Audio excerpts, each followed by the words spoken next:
Today you might get a little bit of deja vu. We're going to be repeating an exercise we did with the photography cameras already, but this time using our Panasonic HC-X2 professional camcorders.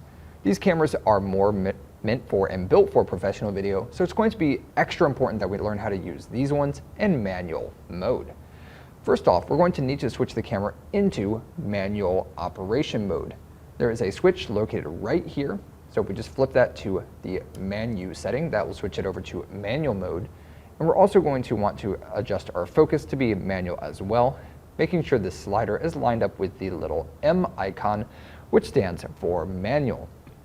In order to focus our lens, we're going to rotate the last ring on the camera in order to change our focus point. The other rings on the camera can be used for zoom and for iris, adjusting a few settings along the way. I'm going to go ahead and move this back to capturing our shot with our Lego people on my books here. And right now it looks really blurry. Just like when we're using the Canon cameras, we do have a button that will help us to nail our focus as we grab our manual focus. That's going to be this focus assist button. When we press the focus assist button on this camera, just like on our Canon DSLRs, this will zoom in and make it easier for us to focus. We can use these arrows in order to move around our image and be able to grab our focus. I'm going to go ahead and twist our ring here to get our focus. And what you'll find is that sometimes things are too close to the camera for us to successfully focus on them. So right now, these little Lego guys are too close to the camera for us to be able to focus. But it's okay because we have a way built into the camera to deal with this problem. We're going to go into our menu, and we can do that by pressing the menu button located right here. And then we're going to scroll on down to camera, SW mode. And the way that we're adjusting these settings or selecting these settings is with this scroll wheel right here. If you press it in, it works just like a button. So press that in to select your options and scroll it up or down to move through the menu. So I've just pressed my select a couple times here. And we're going to scroll up a little bit to our second page up. And here you'll find the macro setting. If we press that scroll wheel in and switch macro mode to on, then we can exit out of our menu by pressing menu. This will allow us to focus the camera even closer than before. So again, we'll use our focus assist to zoom in. Then we will twist the last ring on the camera to adjust our focus. And now you'll see that we're able to successfully focus on our Lego people. Just like before, we're going to want to make sure that we are using some good settings for our camera. I like to recommend intentionally messing it up to start so that we have a good place to build off of later on. So I'm just going to start by really throwing off my camera settings here. So starting off by twisting our iris ring randomly. And then I will go ahead and switch our gain and shutter settings. So this can be done with our scroll wheel, again located right down here. If we scroll up and down without having a menu active, it lets us shift through a couple different options.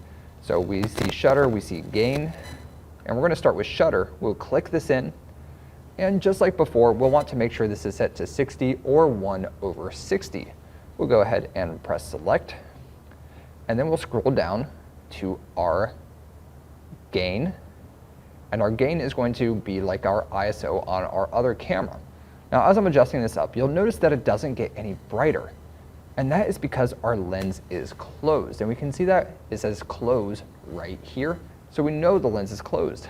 So we're just going to need to twist the iris in order to be able to see anything at all.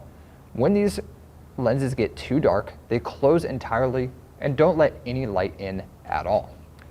So let's go ahead and try to balance our gain setting with our iris or f-stop setting here. And it's important to remember that the smaller the number, the brighter the image, the blurrier the background when we're talking about our iris controls. So I normally like to shoot somewhere around a 5.6 on my brightness here. But this will change on a shot-by-shot basis, but I do really like starting off at 5.6 as a good starting point for my own personal taste. The other thing we're going to want to adjust is our gain, which again we can get to through our scroll wheel. So we'll push in on gain, and we're going to lower this down until the brightness looks about right to us. And maybe somewhere right around there looks pretty good, but your settings can and probably should be different from what settings you are seeing here. So now that we have our gain set, and we have our shutter set, and we have our iris set, things are looking really good. But there's one more step that we could take to finish this off looking as best as it can. And that's going to be to do a white balance. So we're just going to use a plain white piece of paper, stick that in front of our lens, and we're going to press the white balance button located on the front of the camera. And this was covered in our Panasonic HC-X2 overview video, which hopefully we will have seen in class already. But if not, we can find that auto white balance button, the one I just pressed, by looking at the front of the lens. And it is located right underneath the lens. It's labeled with AWB. So I just stick the white paper in front of that AWB button, and then I press that AWB button, and that is going to set our white balance for our shot. So our white balance is looking great. The image color looks fantastic. Our brightness is on point, and our focus, we'll check it one more time with our focus assist here.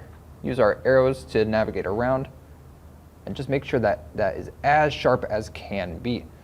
Now, one question that sometimes does come up is, what's all this red stuff? Well, that red stuff is designed to show you which parts of your image are in focus, but I've always found it's not 100% reliable. I always prefer just to use my eyeballs and really focus on what I'm seeing on the screen to verify how our image looks. Now that our shot is all finalized, we'll go ahead and press the record button, and there's record buttons on the top of the camera and on the side. I'll go ahead and press that red record button, record my shot for about 5 seconds here, just letting it roll for a little bit to make sure we have plenty to see here, and then we'll go ahead and press that record button one more time. Just like the last time we did this exercise, we're going to want to take several recordings from different places in the classroom, shooting different things, just to get more practice using our manual settings on these cameras. Now, these can be a little bit intimidating with all the buttons and dials on, controls on them, but those are really all there just to help us get a little bit more hands-on control of our image and of our camera. Once you get all your shots recorded, make sure you're checking Google Classroom for the details on how many shots you need and what type of shots you need. Get those uploaded onto Google Classroom, no editing needed, and you'll receive your points for this assignment. Thank you so much for watching and following along, and I will see you all back in class. Bye now.